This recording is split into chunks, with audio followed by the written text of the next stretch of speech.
상하이 등호 사인 연합뉴스, 정주호 특파원 등호 사인 2017년 중국은 시진핑으로 시작해 시진핑으로 끝난 한 해가 될 전망이다. 온 중국이 시진핑의 일거수일투족을 지켜보며 한마디 한마디에 귀를 기울여야 했고 그의 생각을 시진핑 신시대 중국 특색의 사회주의 사상으로 학습해야 했다. 지난 10월 중국 공산당의 제19차 전국대표대회, 19차 당대회를 기점으로 한 시진핑 집권 2기는 중국을 사실상 마오쩌둥 시대에나 볼 수 있던 1인 지도체제로 회귀시켰다.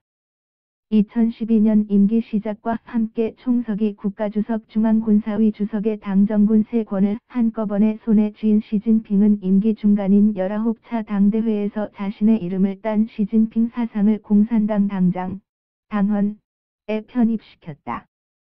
덩샤오핑, 과장점인 시절에 사용됐던 당 핵심이라는 호칭을 작년 말 18기 6중 전회에서 부여받은 그는 이를 통해 명실상부 마오쩌둥 덩샤오핑 반열에 올랐다. 당대회에서 격대지정의 공산당 전통을 깨고 후계자를 임명하지 않음으로써 새 연임을 통한 15년 집권의 길을 튼 것도 의미가 작지 않다. 이는 상무위원 7인의 집단지도체제에서 우위를 갖고 결정권을 쥐게 된 것이었다. 아울러 시 주석이 중국의 최고 권력기관이라고 할 공산당 중앙위원회 정치국 25명의 측근을 대거 포진시켜 집권 2기의 국정 장악력을 크게 높임으로써 시진핑 1인 천하의 기반을 확보했다. 자신과 같이 눈물 젖은 빵을 먹어본 지식청년 출신이나 민초의 아픔을 경험한 간부를 대거 중용하고 이익 조정 능력이 뛰어난 역대 재상의 산실인 저장, 푸젠, 장수성 출신들로 주변을 채운 점도 주목된다. 시 주석이 중국에선 어느 누구도 시 주석에게 제동을 걸 수 없는 황제급 위상을 갖춤에 따라 장점인 후진타오 집권 시기에 실현됐던 집단지도 체제의 틀이 무너질지에 관심이 쏠린다. 주목해야 할 대목은 시진핑의 권력 집중 외에도 그가 중국 내외에 제시한 비전이다. 3시간 30분에 걸쳐 낭독된 그의 3만여 자 보고서는 중국이 처한 주요 모순을 새롭게 규정하고 2050년까지 35년에 걸친 장기 국가 비전과 단계별 전략 목표를 새롭게 담았다. 무엇보다 중국의 현재 모순을 인민의 날로 늘어가는 아름다운 생활에 대한 수요와 불균형적이고 불충분한 발전 사이의 모순으로 수정한 것은 의미가 남다르다. 따뜻하게 배불리 먹는 원바오. 빈곤에서 단계를 끝내고 모든 국민이 편안하고 풍족한 생활을 누리는 자오강, 사회 실현을 위한 구체적 청사진을 제시한 것이다. 전병서 중국경제금융연구소 소장은 개혁개방 이후 40년간 물질의 허기를 채우는 데 성공한 다음 시진핑은 중국인들에게 그간 잊고 살았던 정신의 허기를 채워주겠다고 약속한 것이라고 했다. 나아가 2050년까지 세계 최강국을 목표로 중화민족의 위대한 부흥이라는 중국몽 실현을 위한 원대한 로드맵도 제시했다. 마오쩌둥이 중국을 떨쳐 일어나게 잔치라이 하고 덩샤오핑이 부유하게 푸치라이 했다면 자신은 중국을 강하게 만드는 창치라이에 나서겠다는 것이다. 이는 대내적으로 홍콩 통제권 강화와 대만 외교 고립화로 중화권 통일을 지향하는 한편 핵심 이익이라고 주장해온 남중국해 영유권 확보, 경제력 강화, 외교 군사적 외연 확대가 자리하고 있다. 그 속에서 중국 공산당의 리더십이 가장 중요하다고 했다. 시 주석은 당대회 폐막 연설에서 공산당은 중국 인민을 단합해 투쟁함으로써 아편 전쟁 이후 능욕당했던 처지를 완전히 바꿔놓았고 오랜 가난에 시달렸던 중화민족의 비참한 처지를 완전히 바꾸었다고 평가했다. 마오쩌둥 시대에 나왔던 당, 정, 군, 민, 학생과 전국동, 서, 남, 북, 중부는 당이 모든 것을 영도한다. 는 표현까지 다시 등장했다. 중국의 모든 것을 이끄는 중국 공산당의 현재 핵심은 시 주석이다.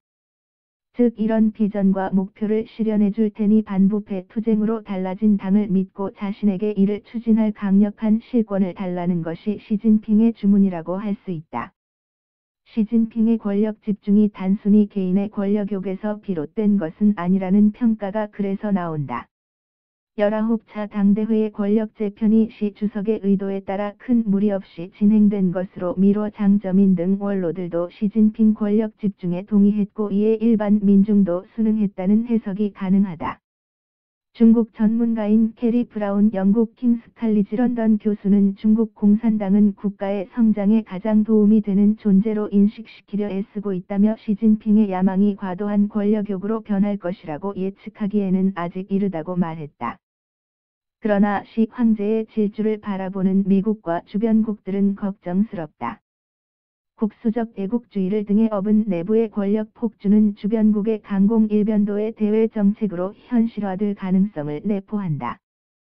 더는 움츠리지 않고 경제 외교 군사 분야에서 외부로 뻗어나가야 한다는 전략적 요구에 따라 향후 중국의 대외 관계가 공세적으로 바뀔 것으로 보는 게 타당하다.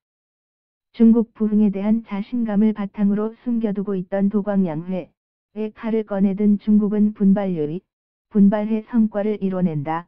라는 외교 전략으로 미국이 주도해온 국제 질서에 도전하려 하고 있다. 여기에 중국이 다른 국가에 기본적으로 호혜적인 태도를 취하지만 자국의 핵심 이익과 관련된 사안에 대해선 단호히 대처하겠다는 의지를 분명히 하고 있다. 고고도 미사일 방어 체계 THAAD 사드 갈등과 그 보복에서 보듯 시진핑 지도부는 자국의 핵심 이익을 위해서는 물러서지 않는 태도를 보였다.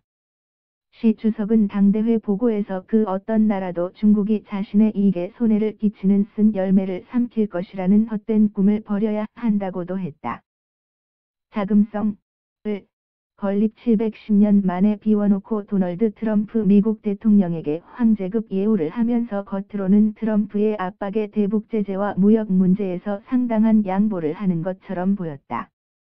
하지만 트럼프의 신고립주의로 미국의 국제사회 역할이 축소됨에 따라 중국은 그 빈자리를 메울 기회를 잡았다. 미국의 버금가는 수준으로 경제력을 키운 시진핑의 중국은 트럼프 미 행정부의 미국 우선주의로 생긴 미국의 부재를 틈타 외교 군사 방면에서도 중국 영향력을 확대하려 나설 게 분명하다. 인도 태평양 구상을 통한 트럼프 행정부의 대중 포위 전략을 경계하며 중국몽을 향한 자국의 전략을 흔들림 없이 밀고 나갈 것이라는 게 중국 관측통들의 전망이다. 이 과정에서 북한 핵미사일 문제를 정점으로 한 한반도의 명운은 시진핑 2기 체제가 중국의 여러 가지 이익 중 어디에 방점을 찍느냐에 따라 달라질 수밖에 없다.